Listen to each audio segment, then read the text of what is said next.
Chapter 6, Fundamental Rights and Duties. In the previous chapter, we studied how the Constitution of India was written. We also studied the main objectives of the Constitution. One way of ensuring that the objectives are achieved is to guarantee fundamental rights to the citizens.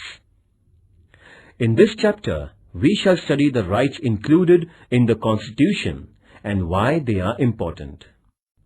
Introduction. Today, most countries, through their constitutions, grant rights to the citizens. The aim of such rights is to help in the all-round development of the people. Rights are necessary also for strengthening democracy. The fundamental rights, therefore, constitute a very important part of a constitution. I thought that uprisings in Tunisia or Egypt took place because those governments did not accept people's rights.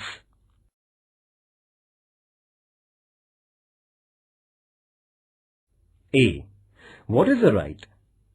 When we say that a person has a right, we mean that the person can engage in a certain act and that others accept that behavior. Having a right also means that the person can expect specific behavior from other persons and from the government. Thus, rights can come into being only when other members of society and the government accept certain obligations. You must have seen that there is a silence zone near hospitals. This is a regulation local authorities declare that you cannot blow horns while passing through the silence zone. This regulation comes in the backdrop of a socially accepted idea that patients in the hospital need silence and that they are entitled to rest and recuperation in peace. Thus, the patient's claim to rest is accepted by society, and then a regulation is made to enforce that claim. Society accepts various such claims mainly when they are seen as reasonable. In other words, rights require in the first place an agreement among members of the society over what are reasonable claims of its members. Then, it also requires legal provisions for ensuring the rights. Such legal provisions include limits on the powers of the government.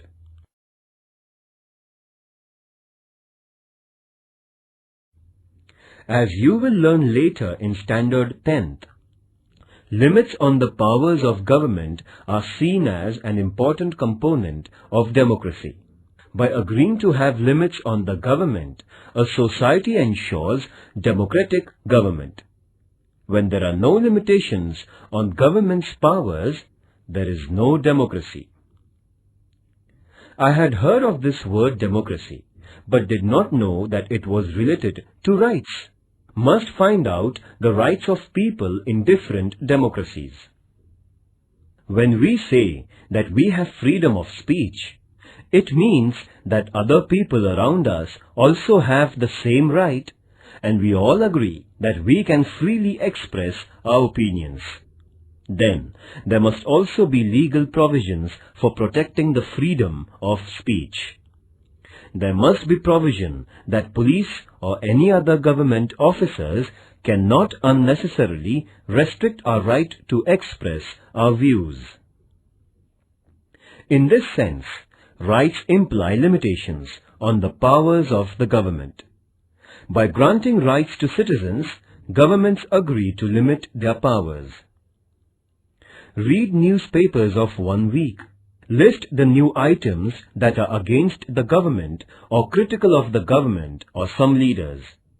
What would happen if the government said that you cannot publish any news that is against the government or cannot publish news items that criticize the government?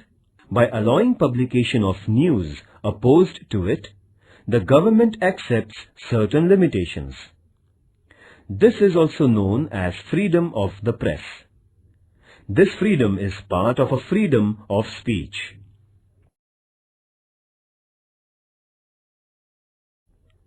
But granting these rights was not an easy or straightforward process. In many countries, people engaged in struggles with their rulers for long periods before they could get their rights. When the Constitution of the United States was written in 1787, the idea of rights also existed. But that Constitution originally did not mention any rights because makers of that Constitution felt that rights are already there and do not need mention in the Constitution. But on the demands of citizens, a Bill of Rights was subsequently included in the US Constitution, that is, in 1791. Since that time, it has become customary to include rights in the Constitution of a country. The Constitution of India includes a detailed list of rights. These are called fundamental rights. This means that these rights are of fundamental importance. They are so important that the government cannot take away these rights. Long back in 1215, the British monarch had to agree to some restrictions over the monarchical powers. This agreement is famous as the Magna Charta, a charter agreed by the king.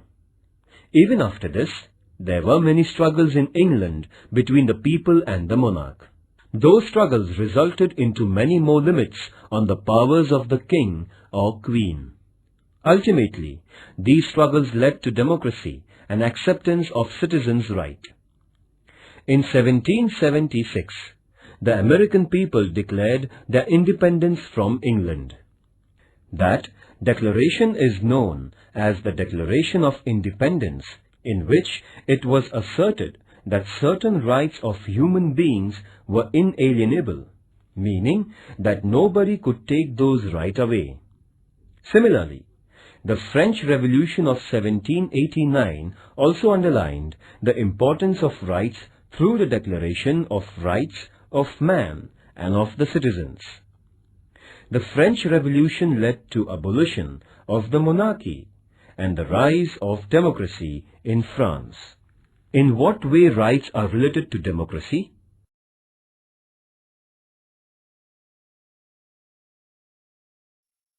Educational and cultural rights. India is full of diversity. People in a country speak different languages, follow different religions, adopt different cultural practices, and celebrate different festivals. This is possible only when we do not force people to give up their own cultural practices and adopt the culture of the majority. In every part of the country, some cultural or linguistic groups will be in a minority. Do they have to follow the culture of the majority? Freedom means that minorities should be free to adopt and practice their own culture. The Constitution has guaranteed such cultural diversity by protecting educational and cultural rights of minorities. A group belonging to language-based minority or religious minority will have the right to protect its culture and to form educational institutions.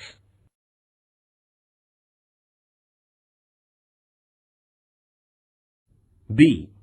Are fundamental rights mentioned in Indian Constitution.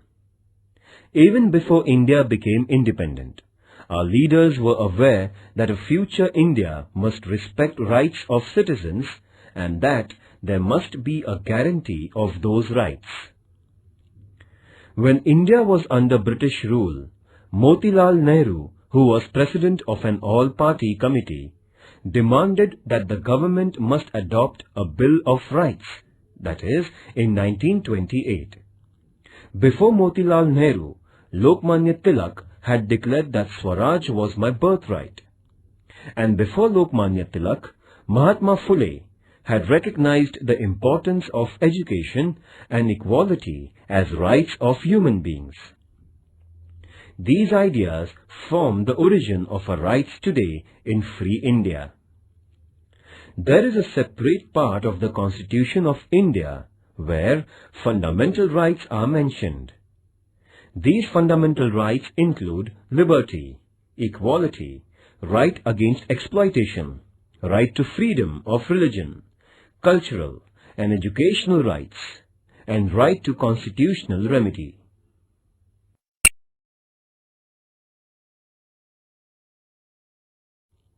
C. Human rights. It is now internationally accepted that every human being has certain rights. These are described as human rights. It is also accepted now that human rights should be adopted and guaranteed by every country, and necessary mechanism for protection of human rights should be created.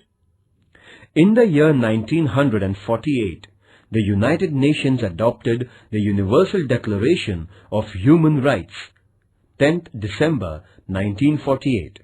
This day is celebrated every year as Human Rights Day.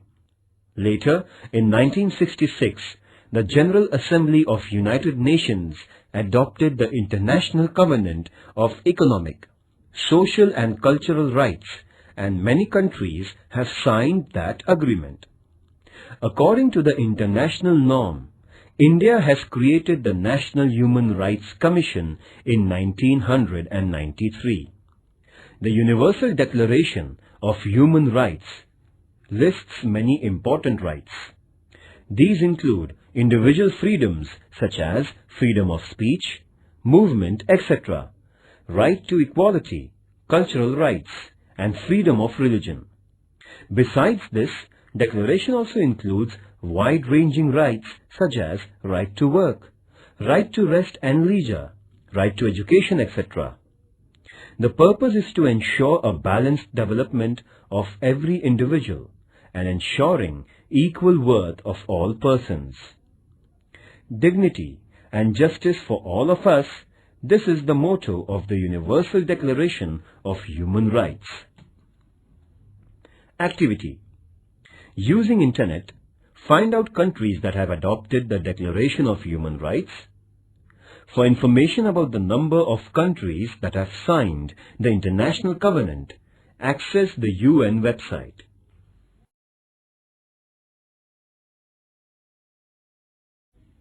D. Citizens' duties. Why can't we have only rights and no duties? It is often said that rights and duties are two sides of the same coin. Do you know what it means? Let us take an example.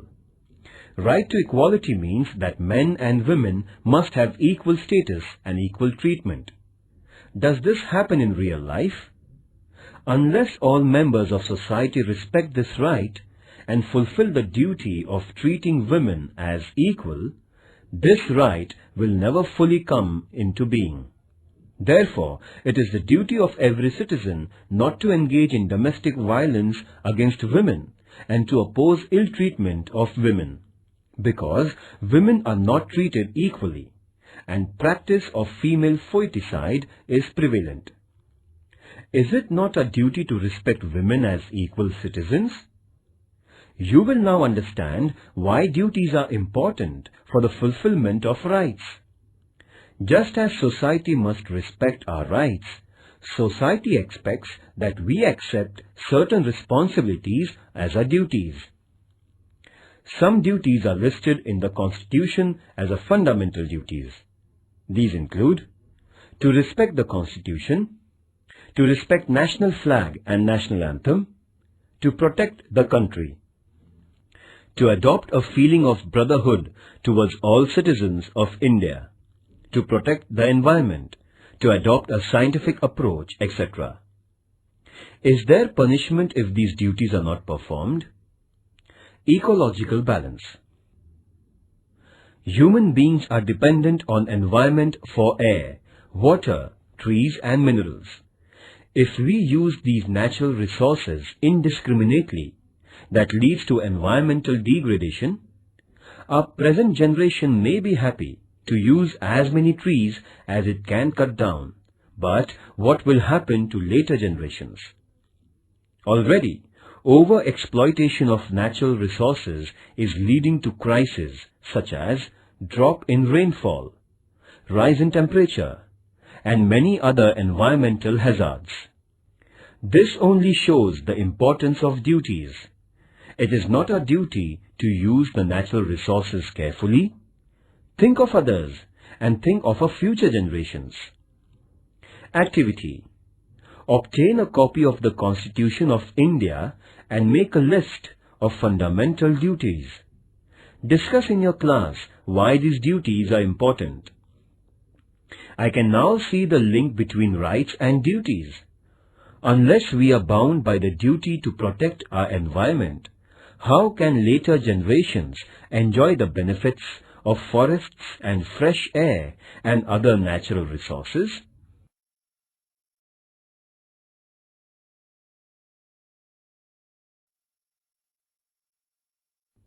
Right to equality. Democratic government means that the government is not arbitrary. It works according to rules and regulations. But what if rules were only applied to some people and not to some others? It would still be an arbitrary government. Therefore, there must be the same rules for everyone. This is the principle of equality before laws. Our Constitution guarantees that all persons will be treated equally by the government. Equality means that persons will not be treated differently just because of the gender, religion or caste, etc. Right to equality also means that everyone will get equal opportunities. Remember that there are many inequalities in our society, and to remove those inequalities is the objectives of our Constitution. Therefore, it is the responsibility of the government not only to treat all persons equally, but to implement policies that will bring equality in our social relations.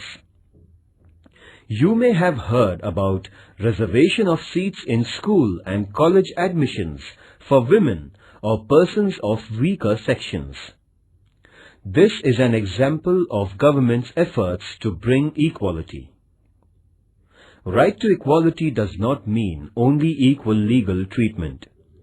It also means that groups which are backward and traditionally discriminated against must get the opportunity to develop themselves and become equal in the true sense.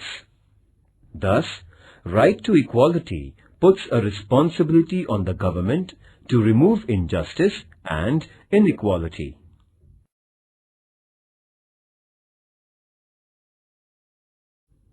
Right to freedom of religion.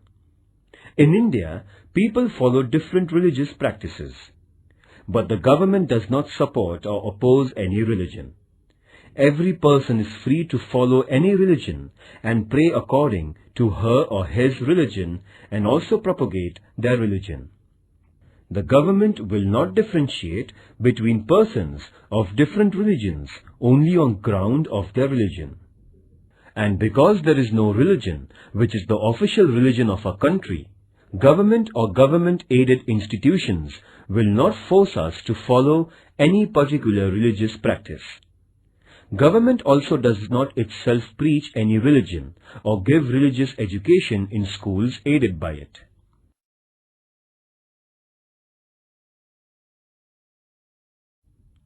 Right to information. Similarly, the right to information is now enforced, though it is not part of our fundamental rights.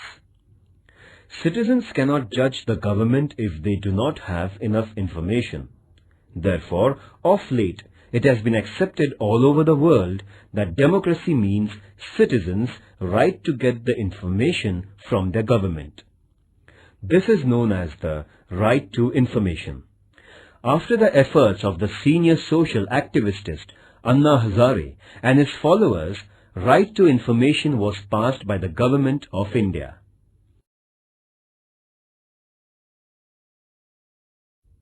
Right to liberty. Right to life is one of the most important rights of the individual. Our Constitution guarantees this right. It means that even the government cannot take away our life or cannot arrest us without reason and without legal procedure. But merely a guarantee of life is not enough. As human beings, we want to live a meaningful life. We want to do things we like. We want to develop our personality, follow our hobbies, pursue our own interests. For this to become a reality, we need an assurance that there won't be unreasonable restrictions on our personal liberties.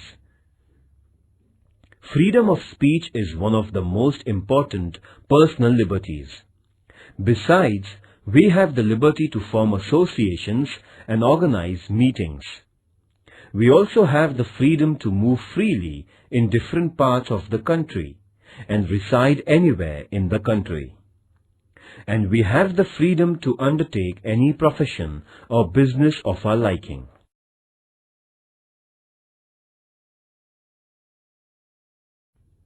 Right to constitutional protection.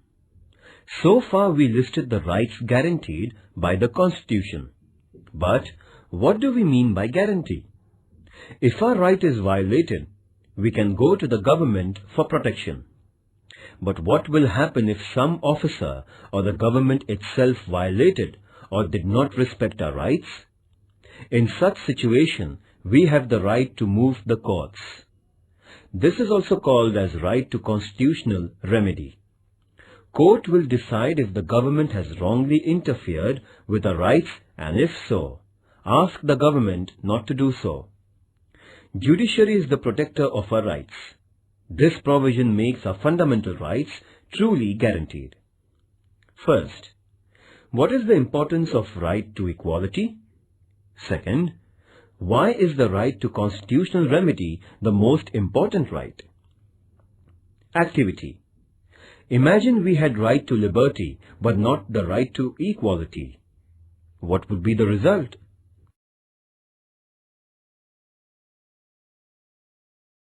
Right against exploitation.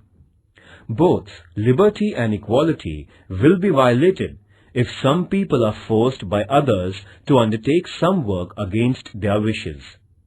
Because of poverty, there used to be many people who would take loans from private moneylenders, and the moneylenders would then force them to work without payments until the loan and interest are repaid. This practice was known as forced labor or wait. The Constitution has declared such practices as illegal. There will be no slavery in any form, and nobody will be treated as a bonded labor. Another fallout of poverty is that children from poor families are required to undertake work and earn money. As a result, children are sometimes employed in very hard and dangerous jobs, such as the job of making firecrackers. The Constitution has banned such practices because these involve exploitation of children. Children below the age of 14 years of age cannot be employed in hazardous jobs.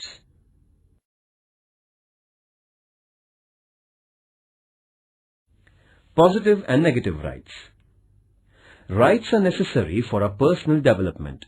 They are necessary also for the well-being of the society. Rights ensure that weaker and backward sections of society get opportunities to improve their condition. The right to equality is very important in this respect. Thus, some rights are limitations or restrictions on the powers of the government, while some rights mandate that the government adopts policies for the well-being of weaker and needy sections. In this sense, rights are responsibility of the government and the society to make sure that various services and facilities reach all sections. So, our rights are twofold. Some rights are restrictions on government, what the government cannot and should not be doing. Let us call them negative rights, because they tell us what the government should not do. On the other hand, some rights tell what the government should do. These are positive rights. Right to education, for instance, is a positive right. On the other hand, freedom of speech is a negative right, meaning that it states that government cannot put unreasonable restrictions on a freedom of speech.